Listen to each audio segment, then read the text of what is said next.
Hello and welcome back to another edition of the Captain's Vlog. This is the travel blog for Warp One Travel. My name is Jeff Kerber. I'm the founder of Warp One Travel, and I'm also a travel advisor. Today we're going to talk to you a little bit about what's happening in the world of travel, specifically as it relates to people from the United States vacationing outside of the United States. We'll also have a brief look or a brief conversation with our colleague Elizabeth, who is at Walt Disney World and is going to answer a few questions for us. So first up, on August 6th, the U.S. State Department lifted the Level 4 advisory, travel advisory, and they opened the way for international travel.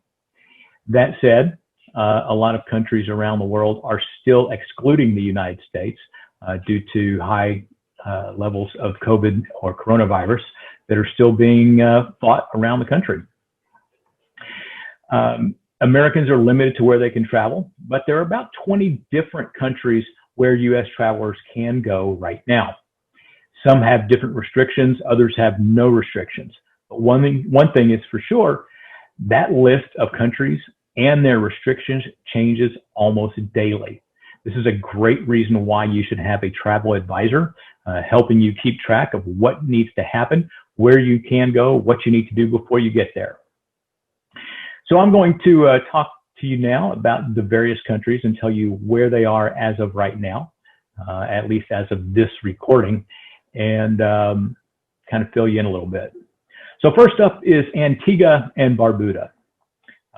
For this location, all travelers 12 and older arriving by air must have a negative PCR test produced within 7 days of their flight. Travelers are monitored for up to 14 days and may be required to undergo further testing upon arrival at their resort, as well as even at the airport. Aruba, visitors from at least 24 states that are considered COVID hotspots must have a negative PCR test within 72 hours of departure from the U.S. Additionally, Aruba visitors insurance must be purchased in the event that they contract the virus while in Aruba. For the Bahamas, U.S. travelers currently must quarantine 14 days upon arrival, in addition to uploading the results of a negative PCR test, along with a Bahamas health visa application. If you want to go to Barbados, you must show a negative PCR test that was taken within 72 hours of departure from the U.S. You must complete an online immigration card, and various questions regarding coronavirus and your exposure to it will also be required prior to arrival. Going to Bermuda, online travel authorization must be submitted, along with a $75 fee per traveler to cover testing in Bermuda. This is in addition to a negative PCR test that you must have 7 days before your departure. All right, we're going to go a little bit around the world here and head over to Cambodia. And this has some of the stiffest requirements anywhere. You must submit a refundable deposit of $3,000 to cover possible COVID-related expenses, a test upon the arrival, and a minimum of $50,000 in travel insurance for your medical costs for potential quarantine and housing and treatment of COVID is contracted while in Cambodia. So this is a costly trip. Most of it refundable, but of course the travel insurance is not. Going to Croatia, visitors need to have a negative PCR test that is not older than 48 hours, or you may have to quarantine once you arrive there. If you'd like to go to Dominica, you need to have a negative PCR test within 72 hours prior to your arrival and complete an online questionnaire within 24 hours of your arrival. Screening and health checks are also going to be conducted at the airport once you get there. The Dominican Republic, you need another PCR test within 5 days of arrival and be tested at the airport again upon arrival. Not everyone will be tested upon arrival, but it is possible. The Dominican Republic itself is still one of the heaviest hit destinations regarding COVID in the Caribbean. If you like to go to Egypt, they have opened resorts and popular tourist sites, and they are using enhanced cleaning measures all around the country. At this time, there's no PCR test required or even an application or advanced screening. Going to French Polynesia, Tahiti and Bora Bora are welcoming U.S. tourists, but PCR testing, proof of travel insurance, and other health and safety protocols are in place upon arrival. All right, Jamaica. This one is changing fairly regularly. If you're coming from the U.S., currently a negative PCR test must be conducted within 10 days prior to the travel date for anyone 12 years and older. The lab itself must be certified by the College of American Pathologists, and you can get a list of what labs are accessible by visiting the Jamaican tourism website. A complete travel authorization must be submitted online within 5 days before the date of travel, and processing of these applications is taking more than 48 hours. If you'd like to go to the Maldives, you'll need to fill out a health declaration upon the arrival and book accommodations in advance. Now, if you've got a travel agent, you're already going to do that. So really not much to worry about except that health declaration. No negative PCR test result is required at this time. Mexico is probably the most accessible to Americans who are wanting to travel. They currently have no tests required, but do have a health screening and temperature checks at the airports. The resorts there will also be doing temperature checks as well. Rwanda requires a negative PCR test within 72 hours of arrival. And an additional negative test upon landing at the airport may be required depending upon where you're going, where you came from, and your itinerary within the country. So they are going to monitor you as well. St. Bart's, a negative PCR test within 72 hours. And if you're staying longer than a week, you may be required to take another test in St. Bart's at your expense. Heading off to St. Lucia, you will need a negative PCR test, which must be taken within 7 days prior to your arrival there. St. Vincent and the Grenadines, a negative PCR test within 2 days of travel, or a negative antibody test within 5 days of arrival. There is also an online questionnaire that must be submitted prior to your arrival. You can go to Turkey, and for that you will need a form providing information on your health and travel history, and that must be completed prior to your arrival, and then undergo a screening for any COVID symptoms upon your arrival. Turks and Caicos. This one, Americans need to obtain a certification through an online portal that requires the submission of a negative PCR test taken within 5 days of arrival. Children under 10 years are exempt from the PCR test. You must show proof of insurance covering possible COVID-19 medical costs, full hospitalization, doctor's visits, prescription, and an air ambulance must be included in that proof of insurance. All those things are generally included if you have a good travel insurance policy.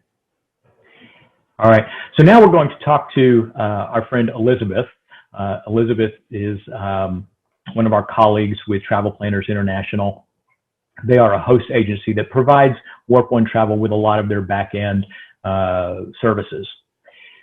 So, Elizabeth, can you tell us what are the health and safety precautions at Disney World right now? We wanted to give you kind of a once-over of a lot of the health and safety measures that are being taken here at Walt Disney World. So one of the first things is when you arrive to the park, or as you're exiting your resort hotel, getting on a monorail, things like that, there is a temperature check. This is done by Advent Health. If you're not familiar with them, they are a medical company here in Orlando, Florida. So you're being screened by a medical professional, which is kind of cool. You go through security check. It's a little different now though, because they don't search your bag. There are 3 things that they're asking for. If you don't have those in your bags, you just walk through the metal detectors with your bag and everything. So there's no bag checks anymore. Once you get into the park, you do see a lot more with the cleanliness. There are people cleaning around the park, sanitizing rides. There are hand washing stations, sanitizers at the beginning and entrance of every ride. In the stores, you find them everywhere. The stores and things have a entrance and an exit, so make sure you pay attention to whatever sign it is so you're going in or out the right way. And then as you're walking around the park, you just notice that people are respecting that you do need to wear face coverings the entire time unless you're eating or drinking. That you are honoring physical distancing, trying to keep that 6 feet away. You'll find place markers on the floors at every ride, every restaurant, every store, anywhere you can think of, you'll find those on the floor. So just pay attention to kind of what's going around in your immediate area. It takes a little bit of adjusting to, but once you get the hang of it, it's actually really simple. Face coverings in the summer, which we're in right now, they can be hot. You've got your relaxation stations where you can go, you can take that face covering off. Make sure it's a relaxation station though, and you're on your green dot or an assigned table so that you have the ability to do that. Other than that, there's not too much else that has really changed. And for these minor changes that have happened, it really hasn't deterred from the magic of Walt Disney World. So if you have any questions or anything like that, just take into consideration what's going on. It's not that different than what's probably happening in your neighborhood at your grocery store. So there you go, one-stop shop for all the things with health and safety. Can you tell us about going from your resort to the Magic Kingdom? What was that experience like?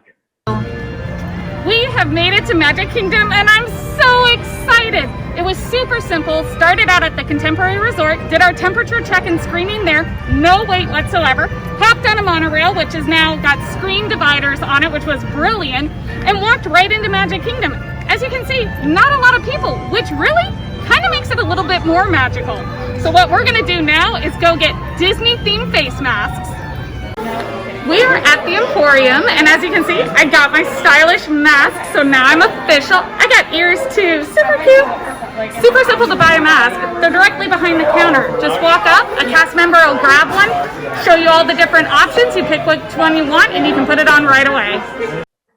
Are there any new health precautions that are being taken at Walt Disney World? A new addition to Magic Kingdom and Walt Disney World are hand washing stations. You see them everywhere and they're super simple. You just tap on the bottom and it gives you water. You've got your soap. Wash up. I know that wasn't 20 seconds, I'm just showing you guys. And then your paper towels right here. And there you go. You're all clean, ready to go to your next stop. All right, how bad are the lines? Typically at Disney World, it's a pretty long wait for things. We've not seen a single ride here that's longer than a 20-minute wait. Now remember, fast passes, they don't exist anymore. So you do wait in line, but when it says 20 minutes, we were usually on within 5 to 10. Also, water fountains are available. You can also buy water, make sure you stay hydrated, and we're just gonna continue walking around the park. So we know that Disney World is requiring that guests wear masks while at the park. Can you take them off? We're here at the new Relaxation Station. And what does that mean? It means you can take your mask off. It's a place that's in the shade. It's got tables where you can sit and just take your mask off, relax.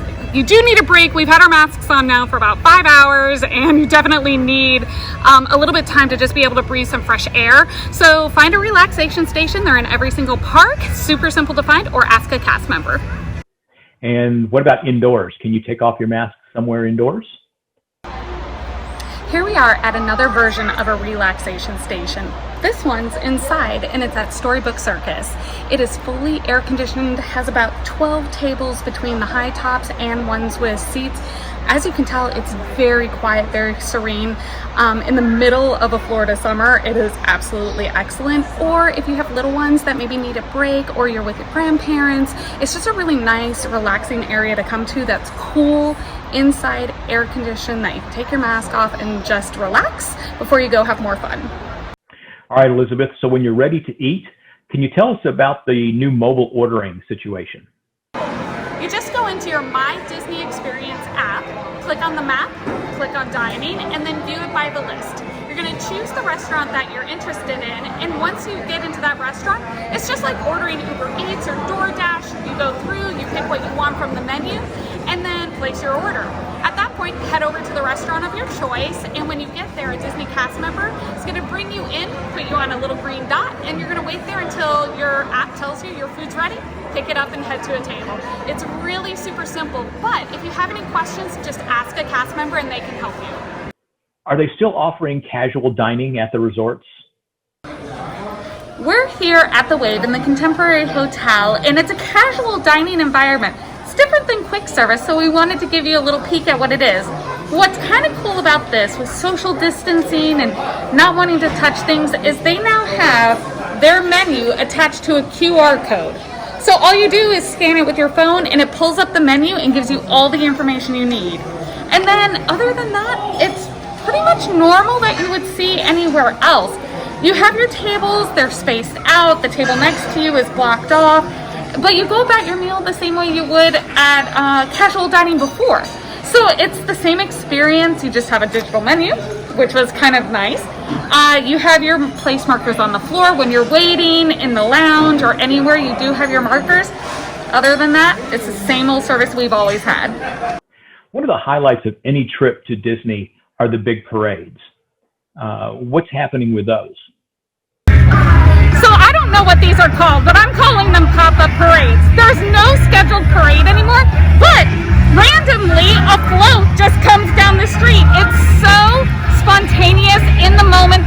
It's not allowing big crowds to gather, and it just brings such a smile to your face, even if you can't see it. But they're just a lot of fun, so be on the lookout for those.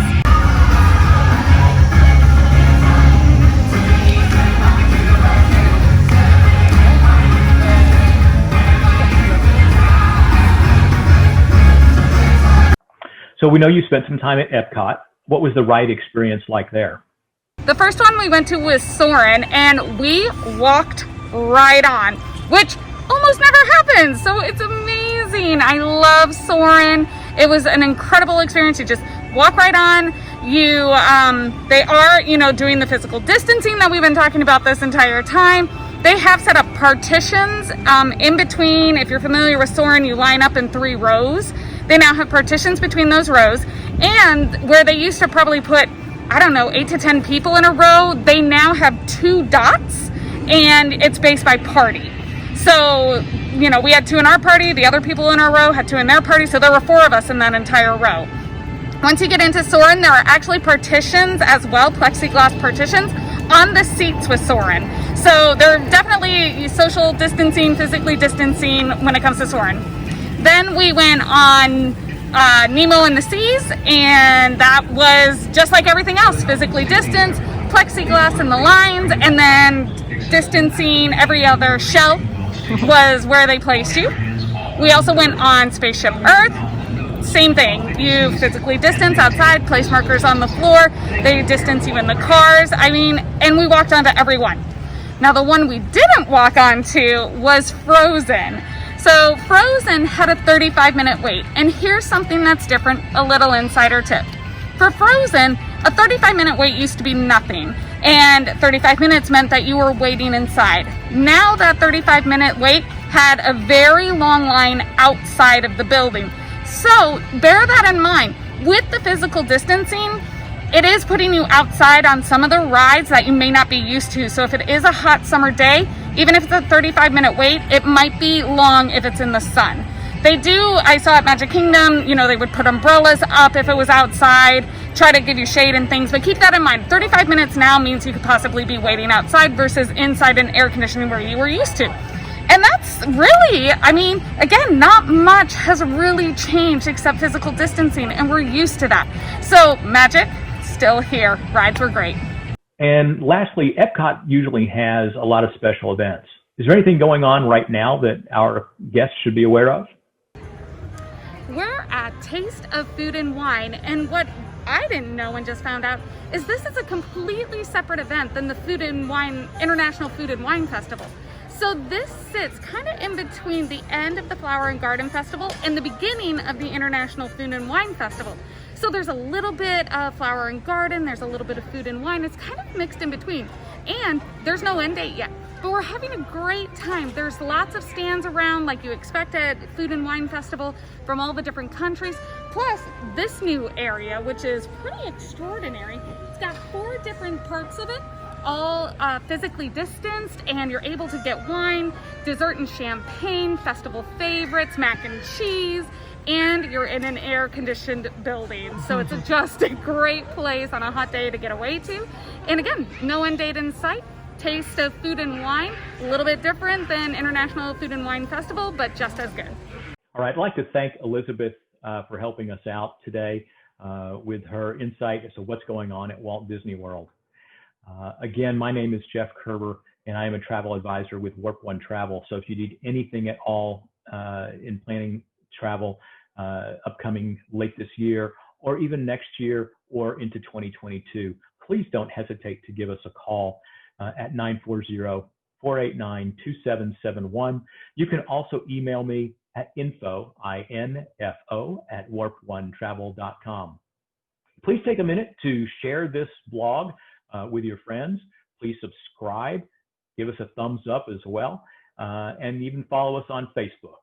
Again, thank you very much for joining us today. Have a great day.